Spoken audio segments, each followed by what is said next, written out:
Okay, I am making this video about another video about adversity and what you do when you have to deal with adversity in your life, and what you do and how you react when adversity does come into your life. Um, I already made a video, but it is an hour and a half long, and there are probably some people that do not want to spend an hour and a half um, watching watching me talk about adversity. Um, I will make this a lot shorter and hopefully just long enough so that people can watch this instead of the hour and a half video that I made of adversity. Um,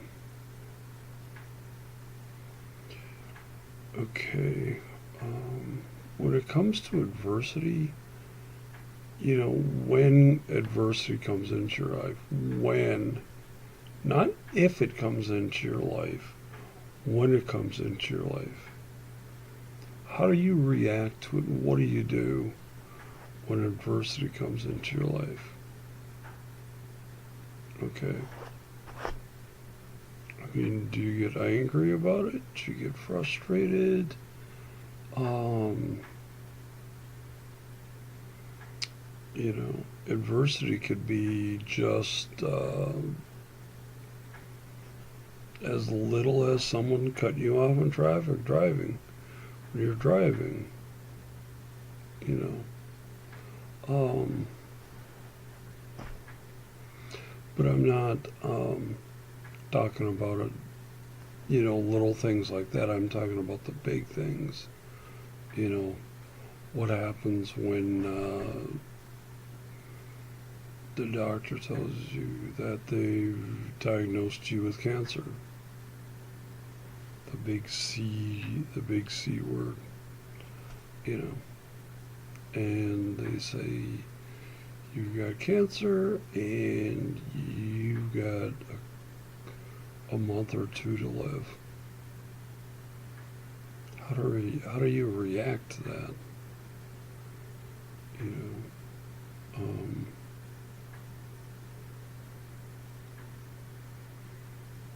you know, what do you do?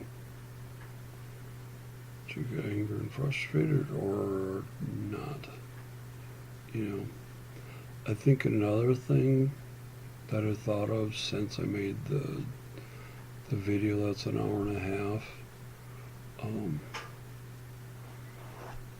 is that you need to take the adversity you go through in life and make it a positive. You know, you've got to take the adversity you go through in life and make it a positive for yourself. You know, in your life and your circumstances. You know. So anyway, I'll give you an example of when of a situation in my life in which I took the adversity that I was going through and that I'm actually still going through. That I'm the adversity that I've been going through and turned it into a positive. You know,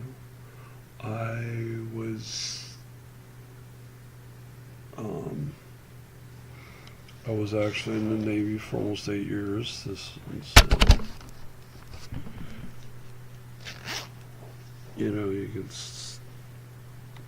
see U.S. Navy on my shirt. And so anyway, I go to the VA for my medical care, and yeah, and anyway, I've got a regular doctor I see once every 6 months, and so anyway, since I had a stroke a year and a half ago, um, well, no, it's I think more than a year and a half ago. The stroke I had on April 3rd, 2016, last year. Um, I haven't been able to drive since then. I took the driving test then since then one time. Took the driving test one time and did not pass, just barely did not pass. If I hadn't drifted a little to the left too much, then I probably would have passed it if I hadn't done that. So anyway, I couldn't, haven't been able to drive since then, and I wanted to take the test badly so I could drive. Um, but my doctor and the occupational therapist at the VA hospital said that they were not going to allow me to do that, to take the test, the driving test from Sanford. They were saying, no, we're not going to let you take the test, and that is very frustrating. But they have a reason why they're not allowing me to do that. And that is because my blood sugar was averaging about 200, which is kind of high. But the reason, so that it was averaging about 200. Some days it would be a lot lower. Some days, it would be about that. So anyway, they said, no, we're not going to let you take the test.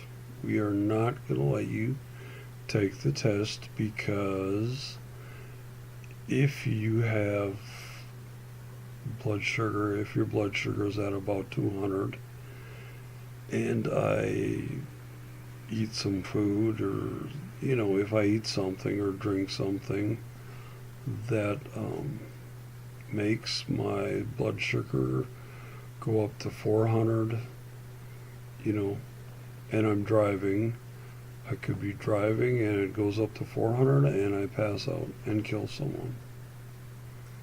And so that's why they would not let me take the test. Okay. Knowing that doesn't make it any less frustrating. It's still frustrating, but it's like, my doctor was like, oh, we can't take the chance. We can't take the chance. My attitude is like, that won't ever happen. Don't worry about it. But she's like, oh no, sorry, we can't take the chance. We can't take the chance of that happening, So I'm stuck. I can't take the driving test yet, but maybe I can take it, and in 6 months in May when I see her again, she said we'll talk about it.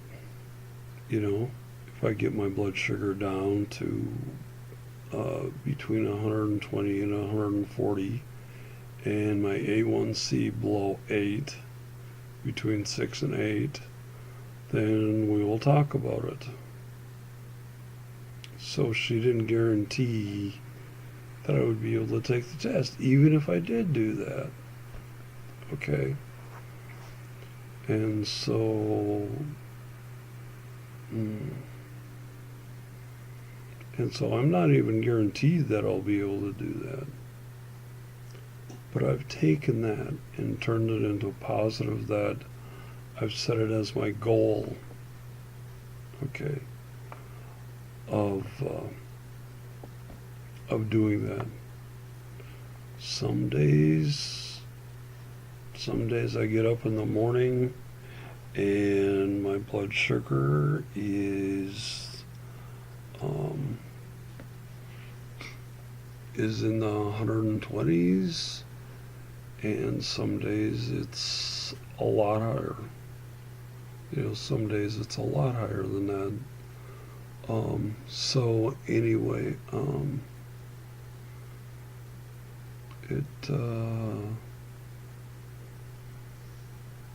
some days it's where it should be, and some days it's a lot higher than it is. So anyway, I've taken this situation I'm in, that I can't that I can't take the driving test for quite a while. No, till May, at least 5 months from now, 6 months from now.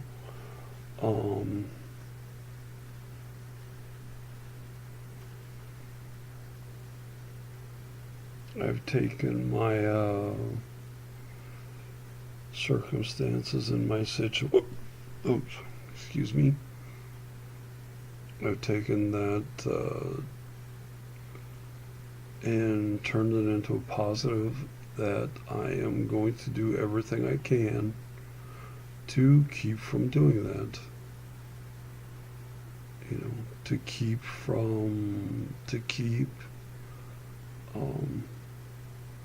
To work extremely hard and to get my blood sugar down to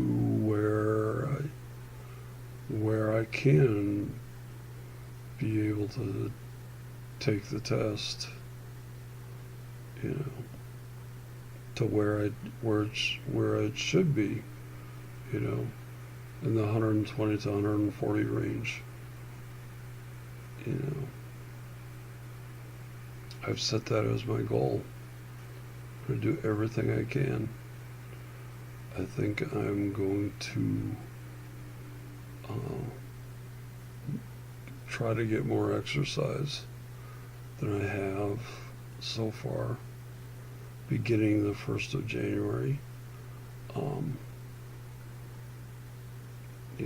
going to try to work extremely hard to get it down, to keep it down to the 120 to 140 range, and my A1C below 8.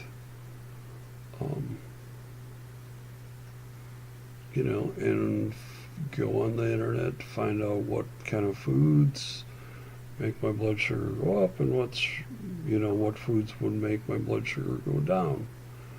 And when it comes to eating junk food or any non-diet pop, that isn't going to happen. I won't eat any junk food after January 1st. Any junk food ever. I mean, I would love to be able to eat stuff like Twizzlers and Reese's peanut butter cups and some other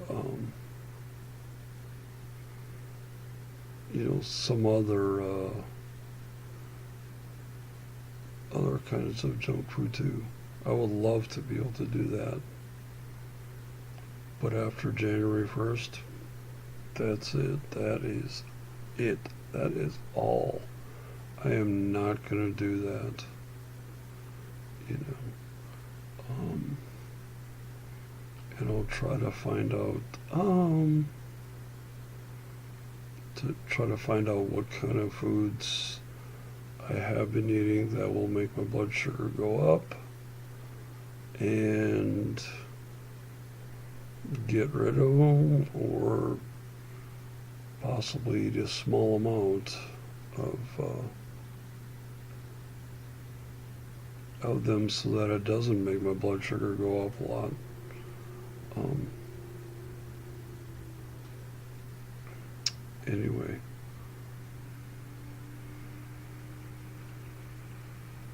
anyway,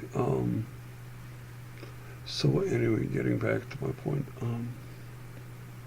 when it comes to adversity, okay, I think I've gone through a lot of adversity in my life, a lot of adversity. Um, so anyway, when you go through adversity, you have a choice to make. You know, you have a choice to make. Not if you go through adversity, when you go through adversity, you have a choice to make. You can become bitter, or you can become better. Okay, think about this. Bitter, better. You know, two words, one letter difference between the two. Okay, you know, one vowel difference between bitter, the words bitter and better. You know, better is before bitter in the dictionary. Alphabetically, it's, better is before bitter. Okay, and better is also the better choice. You know, because when you choose to become better, to allow the circumstances of the adversity, and when you allow God or the circumstances of the adversity to make you a better person, things tend to get better for yourself. Your life tends to get better. Okay? And it's the same way with bitter. Bitter, life tends to get worse when you choose to get bitter. One bad thing happens, and then another, and it just tends to be a downward spiral. Just like better, things start to get better, things start to improve, and pretty soon, you're on an upward spiral instead. And so, anyway, that's a choice you have to make. Are you going to become better or bitter?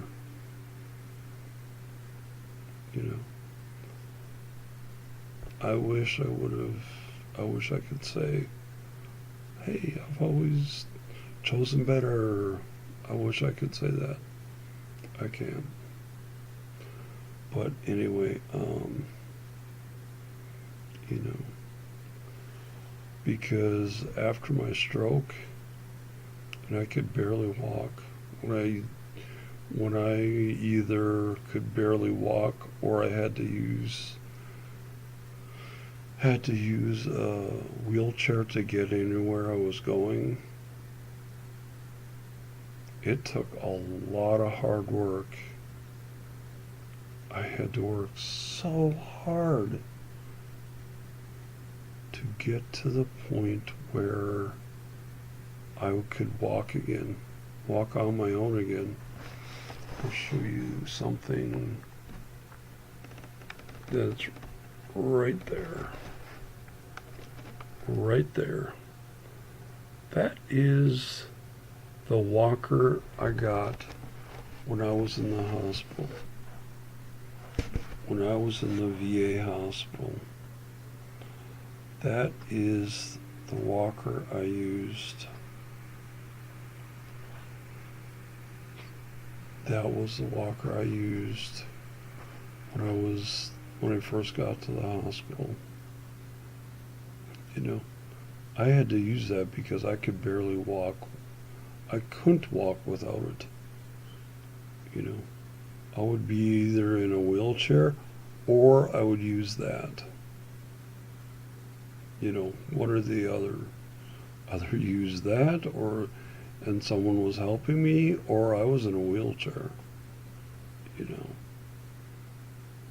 And I worked harder than I have ever worked in my life when I was in physical rehab, physical therapy, working to be able to walk again.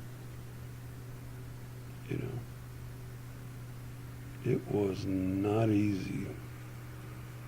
I had to do that day after day after day after day after day. And I would, after a while, I would, it was 2 times a day that I would do that. You know, 9 o'clock and 3 o'clock. 9 a.m. in the morning and 3 o'clock in the afternoon. And for the next half hour after that, I was working as hard as I could. I was working as hard as I could to get back to where I was before the stroke. And my walking isn't perfect. But anyway, yeah, you see me walking, you might not realize that I had a stroke, but if you saw me running, you definitely know something not right there. But anyway, yeah, so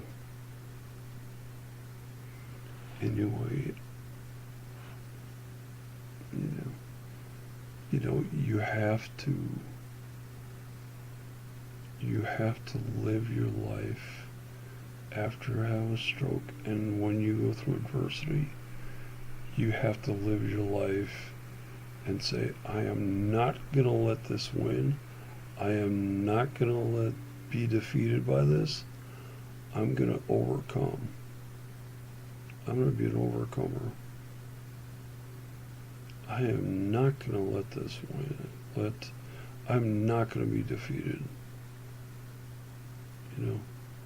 No matter what happens, you're going to work as long as it takes to overcome, the circumstances and the situation you are in. Never give up. Never, ever, ever give up.